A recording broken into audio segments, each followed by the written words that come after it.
나이가 이렇게 돼갖고 내가 뭐를 하겠어?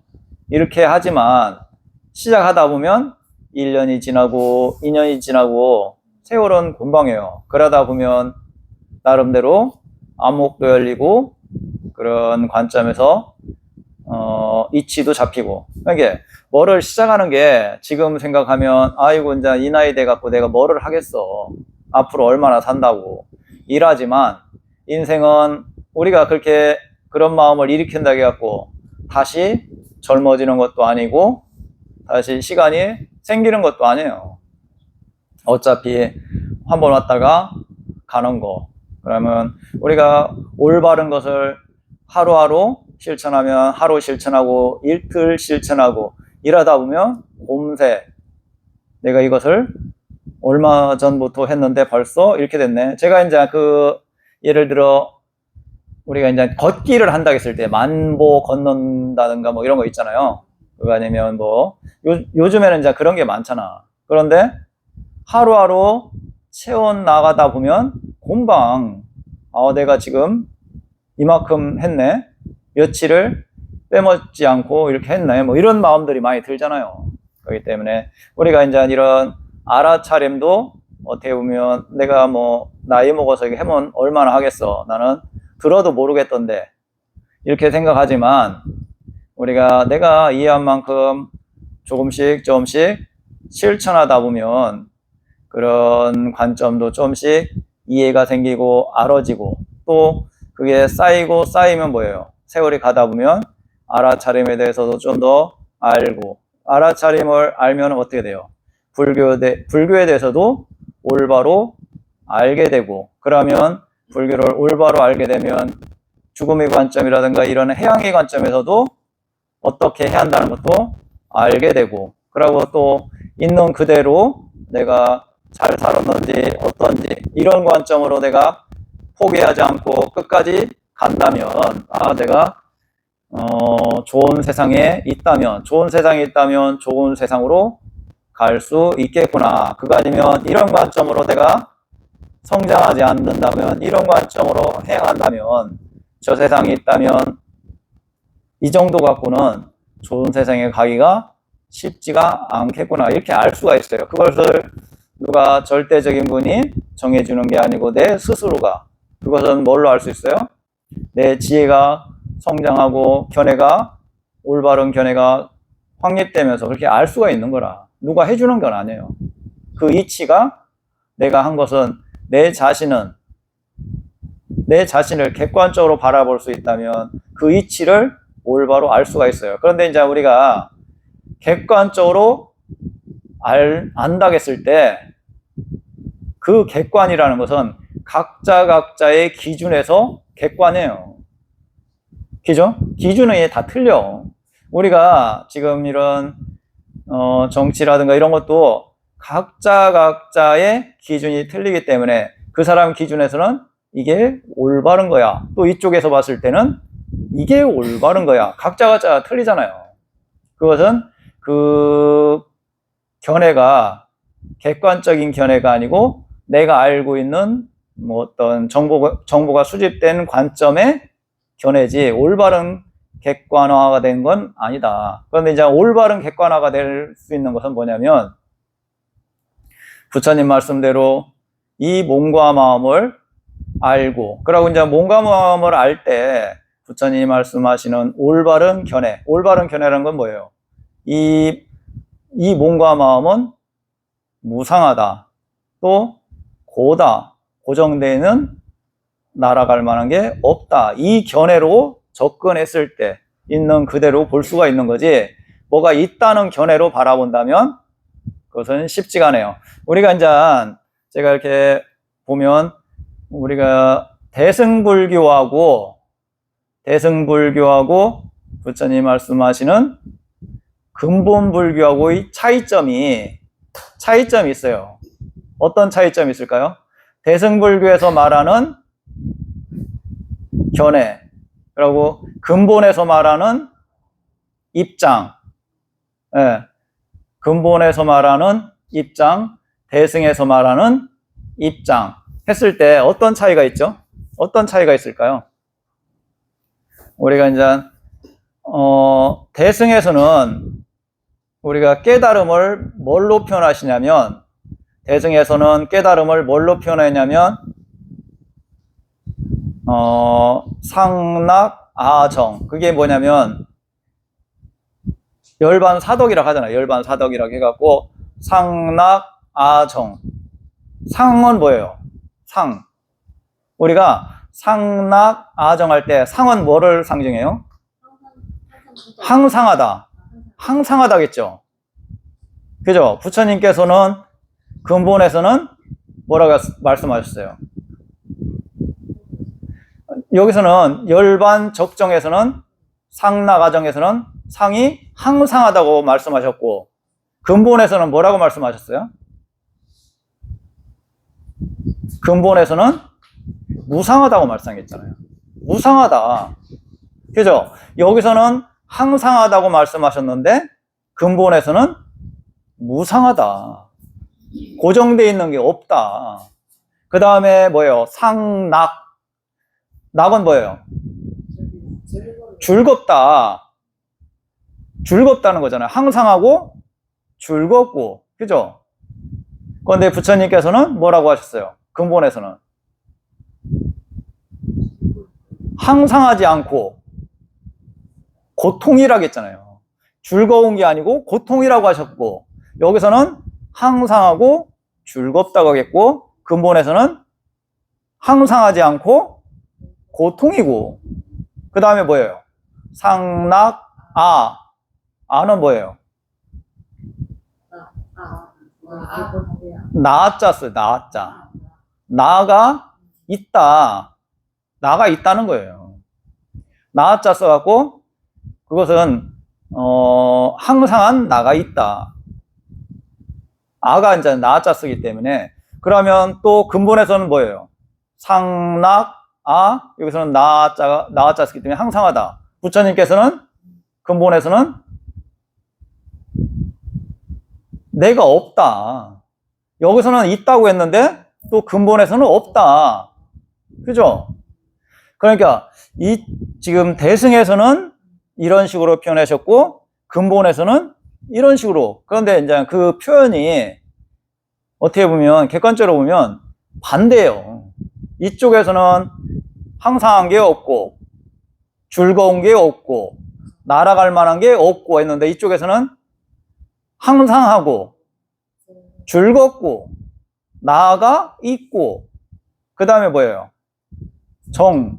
여기서는 이제 정은 이제 고요하다 뭐 이런 식의 말씀이고, 저쪽에서도 뭐예요? 열반은 뭐 이런 식으로 이제 이것은 이제 우리가 이제 고요하다 했을 때 어떤 의미로서 고요하냐, 이런 차이는 있겠죠.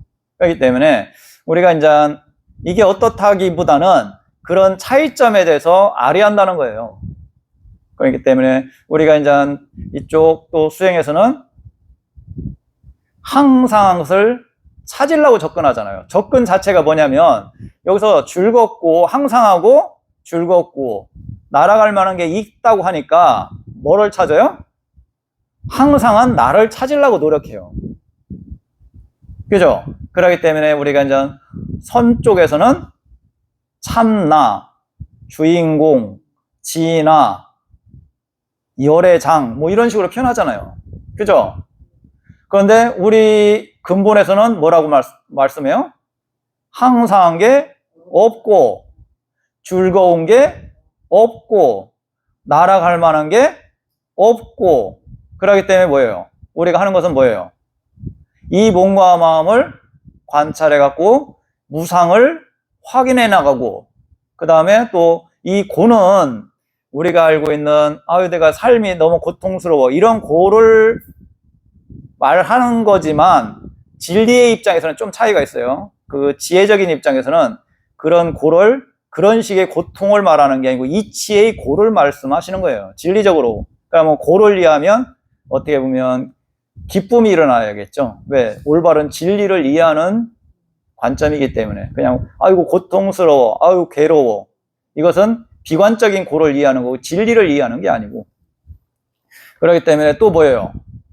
무아라고 했으니까 무아라는 것을 내 몸과 마음을 알아차림하면서 확인해 나가는 거고, 또 저쪽에서는 뭐예요? 날아갈 만한 게 있다고 하니까 그 참 변하지 않는 불성, 이 불성을 찾아가는 거라. 그러니까 이게 틀려요. 접근 방법이. 그러면 접근 방법이 틀리면 결과는 어떻게 돼요? 결과는 다를 수밖에 없어요. 그렇기 때문에 우리는 확인된 것을 증명해 나가는 거고, 더 쉽죠? 없는 것을 찾는 게 더 어렵잖아요. 있는 것을 부처님께서 무상하고 고고무아를 우리는 몸과 마음을 관찰하면서 확인해 나가는 게 더 쉽죠. 그런데 저쪽에 없는 것을 찾아 나가려고 하니까 얼마나 힘들어요. 못 찾게 되면 어떻게 돼요? 못 찾게 되면 되게 스트레스를 받아요. 뭔가 없는 것을 찾아 나가려고 하고 있어요. 그런데 답을 못 찾았어요. 열심히 노력했는데. 그러면 마음이 고요해요? 편안해요? 어때요? 불편하고 긴장되어 있고 불만이 쌓여 있겠죠. 예민하죠. 그죠? 내가 못 찾으면 내가 생각하는 것을 못 이루었어. 되게 열심히 했는데 못 이루고 있어. 그러면 부모님이 자식한테 뭐라고 하면 짜증이 일으켜요, 안 일으켜요? 일으키잖아요. 왜? 불만족이니까, 마음이 불만족이에요. 마음 상태가. 내가 원하는 것은 뭔가를 차지하는데 못 찾았기 때문에 항상 불만족이 있어요, 마음 상태에. 그런데 부처님 말씀대로 내가 몸과 마음을 관찰하다 보니까 진짜 모든 것은 변해. 고정되어 있지 않고, 야, 부처님 말씀이 틀리지 않네? 그리고 좀 지혜를 이해해 나가니까, 모든 이치가 고의 성질을 갖고 있구나. 모든 것은 변하고 고정되어 있지 않고 항상한 게 아니기 때문에 이것 또한 이치가 고통이 근본이구나.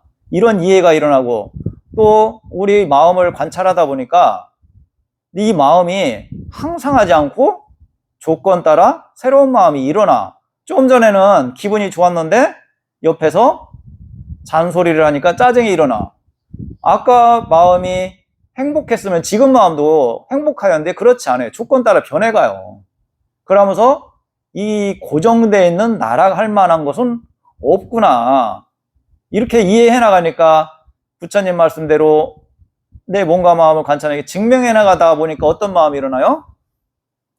행복감이 일어나겠죠. 왜? 궁금한 게 없으니까. 이치를 깨뜨려 알고 이치를 이해하니까 궁금한 게 없으니까 마음에서 행복감이 있어요.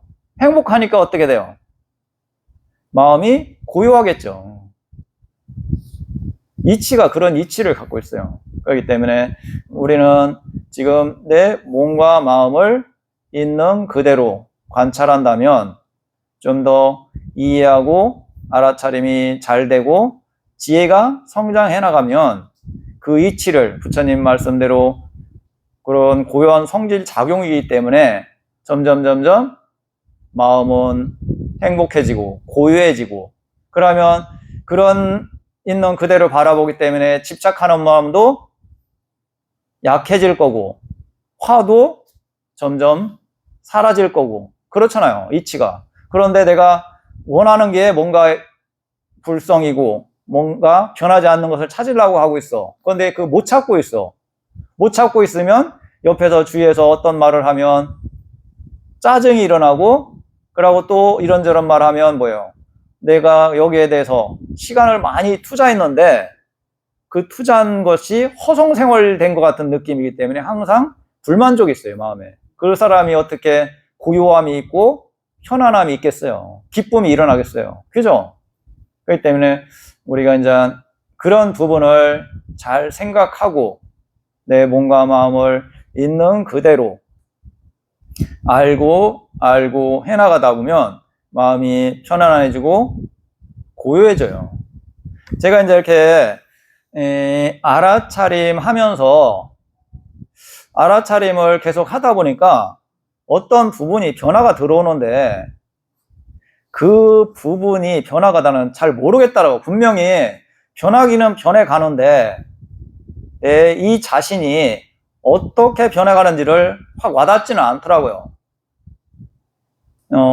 그래갖고 이제 근래에 이제 느낀 게 뭐냐면 어떤 부분이 변했다고 생각이 되냐면 우리가 이제 부처님께서 수행을 한 사람과 수행을 하지 않는 사람의 차이점.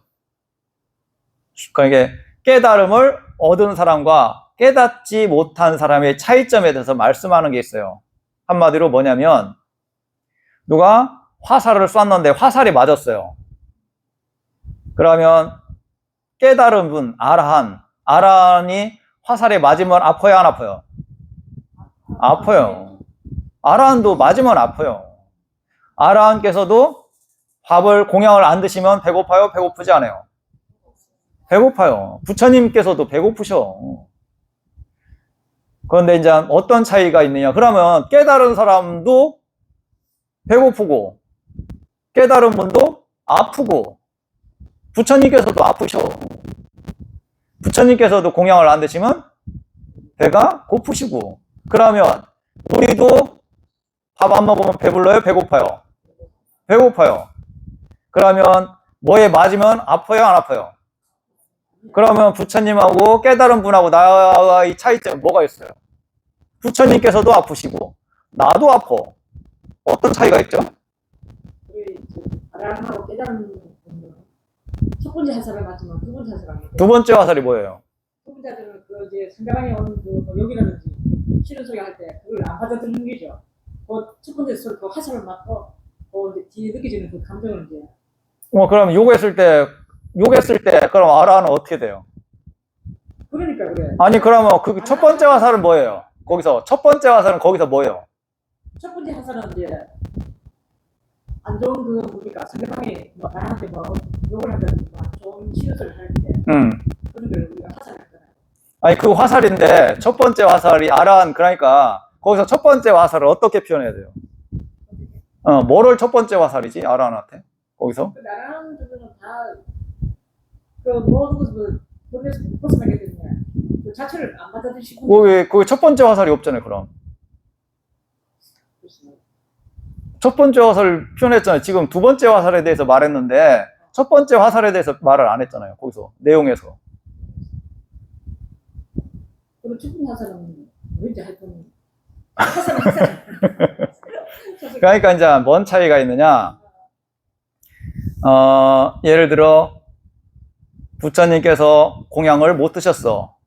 이제 부처님께서는 하면 이제 너무 더 가니까 깨달은 아라한께서 예를 들어 탁발을 나가셨는데 탁발을 얻지 못해갖고 공양을 못 드시면 어떤 마음이 일어나요? 배고프시겠죠. 그러면 나도 밥을 안 먹으면 배고파요. 그러면 어떤 마음이냐? 일반 중생들은 내가 안 먹으면 이따 일하려면 힘이 없어서 일도 못 할 텐데 내가 이렇게 굶으면 이럴 텐데 저럴 텐데 이런 번뇌가 일어나요? 안 일어나요? 일어나요. 그거에 대한 뒤에 대한 생각 앞에 대한 생각이 아니고 이걸 못했을 때 이걸 했을 때 이렇게 될 거야 저렇게 될 거야 이런 어떤 잡다한 번뇌가 일어나요. 그런데 아라한은 그런 번뇌가 일어나지 않아요. 부처님께서도 돌뿌리에 부딪히면 아프세요. 아라한께서도 아프시고 우리는 돌뿌리에 부딪히면 여기 이게 잘못하면 뼈가 부러졌는가 금이 갔는가 병원에 가봐야 하는가 이거 하면 이 후유증이 어떻게 될 건데 이 틈에 들어가고 또 무슨 화상풍이 오지 않을까 이런 염려가 일어나잖아요. 이 2차적인 마음들이 작용하지 않는 거예요. 이 차이가 있는 거예요. 우리는 이 1차적인 우리가 이 관계성에서 어떤 이런 말을 들었어. 그러면 그 2차적인 그 소리 때문에 마음이 힘들어요? 그 생각 때문에 힘들어요? 생각 때문에 힘들어요. 우리가 예를 들어 싸웠어. 친구하고. 싸우고 나서 그 다음날 그 생각을 하면 화가 나요? 안 나요? 나죠. 짜증이 나죠. 싸운 게 힘든 게 아니고 그 기억 때문에 힘들어요. 실질적으로는 맞은 건 큰 고통이 없는데 맞고 나서 그 후유증, 그 생각, 영향력 이런 것 때문에 힘든 거라. 그러니까 아라한께서는 그런 2차적인 마음이 작용하지 않아요. 그러니까 예를 들어 누가 길을 가다가 하면 맞으면 아프시고 또 저거 하면 해요. 그러나 그 2차적인 마음이 일어나지 않는다. 그리고 이제 제가 이렇게 마음을 보니까 그런 부분이 사라진다는 걸 알겠더라고. 우리가 이제 큰 대상이 부딪히면 2차적인 마음이 일어나죠. 아직 깨닫지 못했기 때문에. 그러나 사소한 데서는 그런 마음작용이 사라졌다는 걸 알겠더라고. 그게 뭐냐면 번뇌의 소멸로 가는 거라는. 번뇌의 소멸이에요. 그렇기 때문에 그런 아라한, 그가 아니면 공부가 돼가는 사람은 마음이 그런 생각들이 아니라기 때문에 고요함이 있겠죠. 그렇기 때문에 그런 관점들이 마음작용이 그런 식으로 일어나지 않는 사람은 항상 고요한 거라. 여기서 이제 진정한 고요함은 뭐예요? 번뇌의 소멸이 이제 진정한 고요함인데 점점 그렇게 고요해져요. 내가 생각을 안 일으키고 생각을 안 일으키니까 안 일어나요? 생각을 안 일으킨다고 안 일어나는 건 아니에요. 생각은 왜 일어나요? 조건 지어지면 일어나요. 내가 일으킨 거 아니고 조건이 되면 일어나는 거예요. 그게 이치예요. 우리가 할 수 있는 건 그럼 뭐예요? 우리가 할 수 있는 것은 올바른 견해로 그 생각을 알고 있느냐지. 우리가 할 수 있는 건 그거 외에는 없어요. 내가 생각을 안 일으켜야지, 욕심을 안 일으켜야지, 번뇌를 안 일으켜야지, 일한다고 해갖고 안 일어나는 게 아니고 그것을 올바른 견해로 바라볼 수 있을 때 그게 그런 관점으로 원인을 계속 제공한다면 그런 욕심이라든가 화라든가 이게 점점 지혜가 성장하면서 그게 소멸로 가요. 내가 안 일으켜갖고 참아서 소멸로 가는 게 아니고 내가 올바른 견해로 욕심이 일어나면 욕심이 일어난다는 걸 알고 화가 일어나면 화가 일어난다는 걸 알고 해나가다 보니까 지혜는 성장하고 뭐예요? 어리석음은 줄어들고 이러기 때문에 이런 식으로 해나간다면 그것은 소멸로 가요. 참고 인내해갖고 소멸로 가지는 않는다. 그렇기 때문에 뭐예요? 원인과 결과라겠죠. 조건 지어진 법. 그러면 화가 일어나면 그 조건을 바꿔가면 화가 사라지는 거지. 화가 일어나니까 안 일으켜야지 갖고 사라지는 건 아니다. 예, 조건을 바꿔줘야 돼요. 그랬을 때 그게 사라지는 거지. 그렇기 때문에 조건 지어진 법이라고 하는 거예요. 모든 것은 조건 따라 일어났다가 사라져요. 내가 할 수 있는 건 없다. 우리가 이제 할 수 있는 게 이제 이런 건 있죠. 의도로서 이런 것은 하면 안 돼. 이런 것은 이런 식의 어떤 의도로서 작용하는 거 있고 의도로서 제어할 수 없는 게 있는 거라. 내가 앞으로 가야지, 뒤로 가야지 이런 건 의도가 들어가잖아요. 의도. 그런데 이제 또 불교에서는 이런 말씀하죠. 의도가 업이 된다.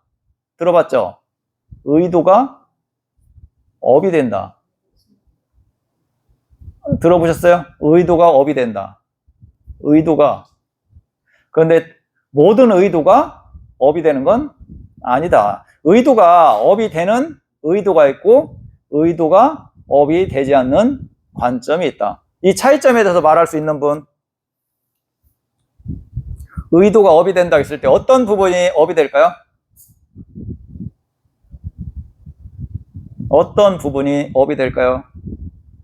이런 건 의도, 이제 예를 들어 저놈 때려야지. 저놈 나쁜 놈 막 해갖고 화가 확 일어나죠. 한번 때리려다가 참았어요. 이런 의도는 업이 돼요. 이게 업이 마음작용이 일어난 거잖아요. 강하게. 그거에 대한 싫어하는 마음. 이건 업이 돼요. 그런데 어떤 게 업이 안 될까요? 모르고. 그건 의도가 안 들어가지. 말하려고 하는 의도, 이 업이 돼요? 말하는 것도 의도 없으면 말 못해요. 손 움직이는 것도 의도 없으면 손이 움직여요? 안 움직여요. 밥을 먹는 것도 의도 없으면 밥을 못 먹어요. 숨 쉬는 것도 의도 없으면 숨을 못 쉬어요. 우리가 숨 쉬는 건 자연스럽게 되죠? 그런데 자연스러운데 거기에 의도가 들어가요. 모르는 거지. 의도가 다 들어가요. 우리가 말을 한다든가 건넌다든가 어떤 행동을 할 때 의도가 안 들어가요? 다 들어가요. 이런 의도는 업이 되지 않아요. 그런데 내가 이런 어떤 저 친구를 도와줘야지, 도와주면 참 좋을 거야. 그러면서 거기에 기뻐하는 마음이 일어나요. 이런 좋은 의도가 또 선업이 되겠죠. 그렇기 때문에 그 행위가 업이 되는 게 아니고 그 의도가 일어나갖고 행위를 했을 때 우리가 예를 들어 사진 찍으려고 쌀 한 포를 보시했어. 의무적으로 사진 때문에 정치인들이 그런 경우가 있잖아요. 그러면 그 의도는 순수하고 거기에 어떤 그 사람 상대방이 잘 되게 하려고 싶은 마음이 약하게 작용하겠죠. 그러나 그것은 선업은 되지만 약한 선업이 되겠죠. 순수성이 떨어지기 때문에. 그러고 그것을 보시하면서 기뻐하는 마음이라든가 이런 게 약하기 때문에. 그런데 이제 우리가 보시를 할 때 내가 이 보시를 하니까 상대방이 너무 기뻐하고 그 사람이 그 기쁨을 진정으로 필요해갖고 내가 보시하니까 되게 기뻐해. 그러면서 내 마음이 어떤 마음이 일어나요? 기뻐하는 마음, 뿌듯한 마음이 일어나잖아요. 그죠? 내가 보시하니까 너무 좋아하구나. 저 사람한테 꼭 필요한 것을 내가 보시하니까 기뻐하네? 그러면서 어떤 마음이 일어나요? 나도 기뻐요. 그죠? 내 마음도 뿌듯해요. 이랬을 때 이런 것은 큰 선업이 되겠죠. 이 마음이 기쁘고 청정하기 때문에 이건 선업이 돼요. 내 마음이 청정하고 기쁘기 때문에. 그러니까 똑같은 보시래도 그 공덕은 큰 차이가 있어요. 내가 이 보시를 하고 1%의 공덕을 가져가느냐, 100%의 공덕을 가져가느냐는 그 사람이 어떤 마음으로 보시를 했느냐 따라서 큰 차이가 있다.